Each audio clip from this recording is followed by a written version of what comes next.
दोस्तों 1947 में जब पाकिस्तान आजाद हुआ तो $1 की कीमत ₹1 के बराबर थी। 1960s के अंदर 4, 1980s के अंदर 9 और 1990s के अंदर ये कीमत ₹40 तक पहुंच गई और इसी तरह बढ़ते बढ़ते 2021 तक ये कीमत 170 से 190 के दरमियान थी। करंटली पाकिस्तान के अंदर $1 की कीमत ₹290 है। लेकिन क्या कभी आपने सोचा है कि पाकिस्तानी करेंसी की वैल्यू क्यों गिरती जा रही है और वो कौन से फैक्टर्स हैं जिनकी बेस पर ये वैल्यू डिसाइड होती है? कौन इनकी वैल्यू डिसाइड करता है और ये क्यों फ्लक्चुएट करती रहती है? आइए इस वीडियो में जानने की कोशिश करते हैं।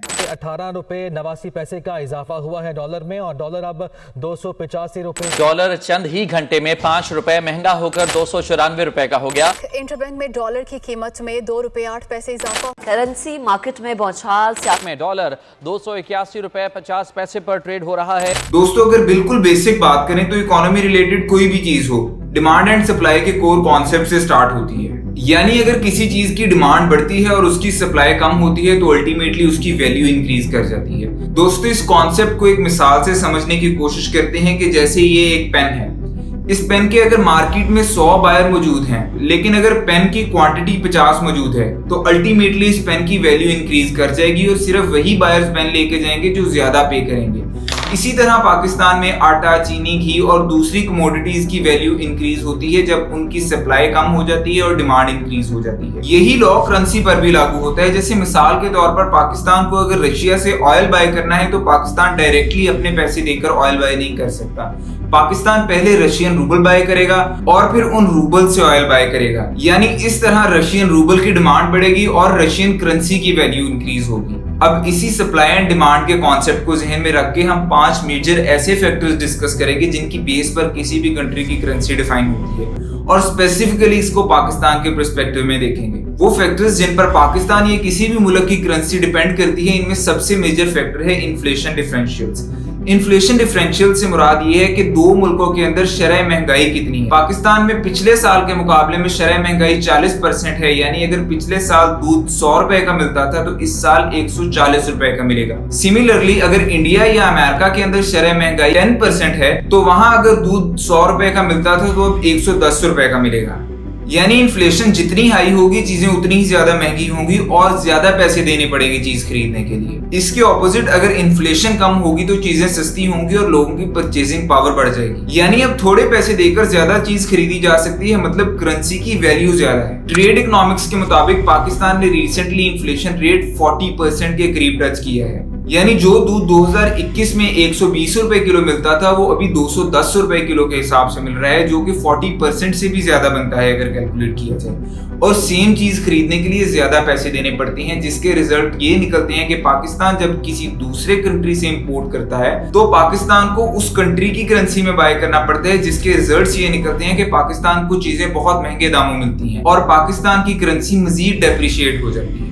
लेकिन इसके कंपैरिजन में एक और बहुत मेजर फैक्टर है जिसे कहते हैं इंटरेस्ट रेट। और पाकिस्तान की अगर लोकल लैंग्वेज में बात की जाए तो जिसे कहा जाता है सूद की शरह, ये करेंसी को बहुत मेजरली इफेक्ट करती है। इंटरेस्ट रेट का करेंसी की एप्रिसिएशन और डेप्रिसिएशन में बहुत मेजर रोल होता है। इसीलिए बड़े investors state bank of Pakistan और यूएस फेड के इंटरेस्ट रेट्स को क्लोजली मॉनिटर करते हैं। इंटरेस्ट रेट्स किस तरह से कंट्री की करेंसी को अफेक्ट करते हैं आइए जानने की कोशिश करते हैं। मिसाल के तौर पर आप ये समझें कि पाकिस्तान और यूनाइटेड स्टेट दोनों 5% इंटरेस्ट रेट दे रहे हैं, लेकिन सडनली आपको पता लगता है कि यूनाइटेड स्टेट ने 10% इंटरेस्ट रेट देना स्टार्ट कर दिया है, तो आप अपने सारे पैसे रुपीस से निकालकर डॉलर्स के अंदर इन्वेस्ट कर देंगे क्योंकि आपको वहां से 10% इंटरेस्ट रिटर्न्स मिलेंगे। और इसका रिजल्ट ये निकलेगा कि पाकिस्तानी करेंसी की डिमांड गिर जाएगी और अमेरिकन करेंसी की डिमांड बढ़ जाएगी। और जैसा कि मैंने आपको स्टार्ट में सप्लाई एंड डिमांड के बारे में बताया था, जैसे ही यूएस डॉलर की डिमांड बढ़ेगी ऑब्वियसली उसकी सप्लाई शॉर्ट हो जाएगी और इस फैक्टर की वजह से उसकी वैल्यू इंक्रीज हो जाएगी।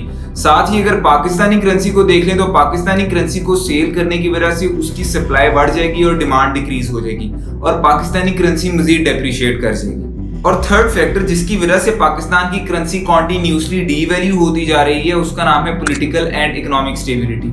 ये फैक्टर पाकिस्तान के लिए 1947 से 2023 तक सिर्फ एक ख्वाब ही रहा है और पॉलिटिकल और इकोनॉमिक स्टेबिलिटी का किसी भी करेंसी की डिमांड और वैल्यू इंक्रीज करने में बहुत मेजर रोल होता है। फर्ज करें एक इकोनॉमी स्टेबल है और वहां पे पॉलिटिकली स्ट्रॉन्ग गवर्नमेंट बैठी है, तो वहां नए इन्वेस्टर्स आएंगे, टूरिज्म प्रमोट होगा और दूसरी इंटरनेशनल अपॉर्चुनिटीज खुलेंगी, जिसकी वजह से करेंसी की डिमांड बढ़ेगी और करेंसी की डिमांड बढ़ने के रिजल्ट्स के अंदर उसकी वैल्यू इंक्रीज होगी। लेकिन इसके कॉन्ट्ररी अगर पाकिस्तान का केस देखें तो एक भी प्राइम मिनिस्टर पाकिस्तान के अंदर अपनी फुल 5 ईयर टर्म कंप्लीट नहीं कर सका, जो पॉलिटिकल इंस्टेबिलिटी की एक बहुत मेजर एग्जांपल है। और इकोनॉमिक इंस्टेबिलिटी को इस तरह से समझा जा सकता है कि पाकिस्तान की करेंसी सिर्फ 2021 से 2022 के दरमियान 30% डेप्रिशिएट हुई है। दोस्तों यहाँ मैं ऑफ द टॉपिक लेकिन आपको एक बहुत मेजर फैक्टर बता दूं कि डीवैल्यूएशन और डेप्रिसिएशन में बहुत फर्क होता है।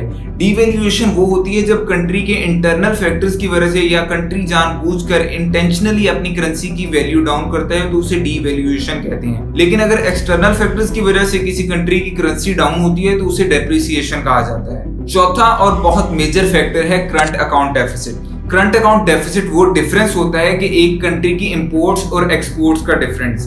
फर्ज करें अगर आपने 1000 रुपए की चीजें इंपोर्ट की हैं और 200 रुपए की चीजें एक्सपोर्ट की हैं तो आपका करंट अकाउंट डेफिसिट है 800 रुपए।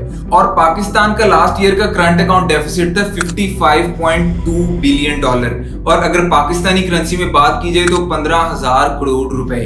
और ये करंट अकाउंट डेफिसिट 29% डिक्रीज होने के बावजूद निकला है। तो आप खुद अंदाजा कर सकते हैं कि इससे पहले पाकिस्तान का करंट अकाउंट डेफिसिट क्या होगा। और इस करंट अकाउंट डेफिसिट की एक बहुत मेजर रीजन है एलीट की लग्जरीज को कॉन्टिन्यूसली इंपोर्ट करते रहना। ऑल्दो करंट अकाउंट डेफिसिट को प्लग किया जा सकता है डॉलर्स की इन्वेस्टमेंट के थ्रू, लेकिन जैसे कि मैंने अभी आपको बताया कि पॉलिटिकल और इकोनॉमिक इंस्टेबिलिटी की वजह से पाकिस्तान में कोई इन्वेस्टमेंट तो करना ही नहीं चाहता। और इसके रिजल्ट्स ये निकलते हैं कि जैसे ही आपने कोई चीज इंपोर्ट करनी होती है तो फॉरेन करेंसी की डिमांड बढ़ जाती है। जैसे कि अगर आपने ऑयल इंपोर्ट करना है तो रूबल्स की डिमांड बढ़ जाएगी। अगर आपने एम्यूनेशन बाय करने हैं तो चाइनीज युआन की डिमांड बढ़ जाएगी। अगर आपने अमेरिका से कुछ बाय करना है तो डॉलर की डिमांड बढ़ जाएगी। यूरोप से कुछ बाय करना है तो यूरो की डिमांड बढ़ जाएगी।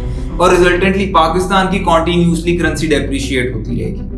पांचवा और बहुत मेजर फैक्टर है पब्लिक डेट्स या नेशनल डेट्स। ये वो अमाउंट होती है जो पाकिस्तान या कोई भी गवर्नमेंट IMF, वर्ल्ड बैंक या दूसरी फॉरेन फाइनेंसिंग कंपनी से उधार लेती है अपना इंफ्रास्ट्रक्चर बिल्ड करने के लिए या पब्लिक सेक्टर प्रोजेक्ट्स लगाने के लिए। लेकिन अगर इससे कुछ रेवेन्यू जनरेटिंग प्रोजेक्ट्स ना लगाए जाए तो इसके रिजल्ट्स ये निकलते हैं कि लोन बढ़ते बढ़ते इतना ज्यादा बढ़ जाता है कि रीपे करना ही मुश्किल हो जाता है। सिमिलर इशू पाकिस्तान के साथ भी है कि पाकिस्तान ने अपना इंफ्रास्ट्रक्चर बिल्ड करने पर सारी बोरोइंग्स लगा दी हैं और कोई भी ऐसी इंडस्ट्री नहीं बनाई जिससे कुछ एक्सपोर्ट्स की जा सके।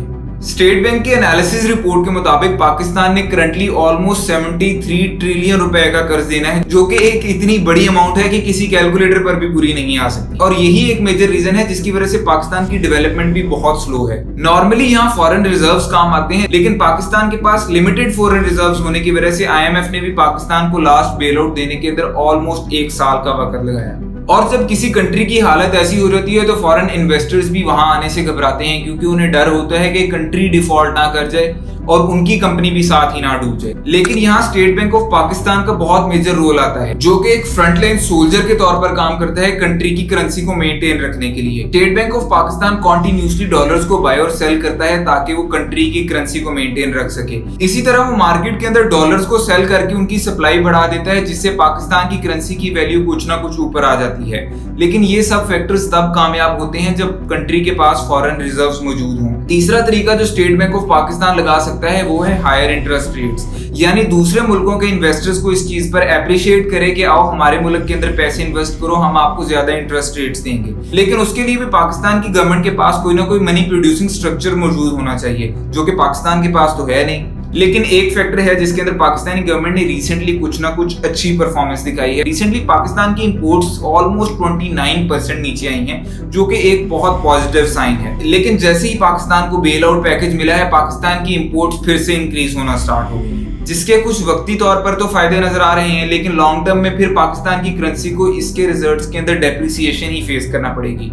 और इस कलेक्टिव मैन्यूवरिंग को मॉनेटरी पॉलिसी कहते हैं। दोस्तों यहाँ मैं आपको एक और बहुत बड़ा शॉक देना चाहूंगा, और वो ये है कि किसी भी कंट्री की करेंसी वैल्यू उसकी इकोनॉमिक पावर को डिसाइड नहीं करती। पाकिस्तानी जाहल पॉलिटिशियंस की तरफ से एक बिल्कुल गलत नैरेटिव बनाया गया है कि करेंसी वैल्यू डिसाइड करती है कि कंट्री की इकोनॉमी कितनी स्ट्रांग है।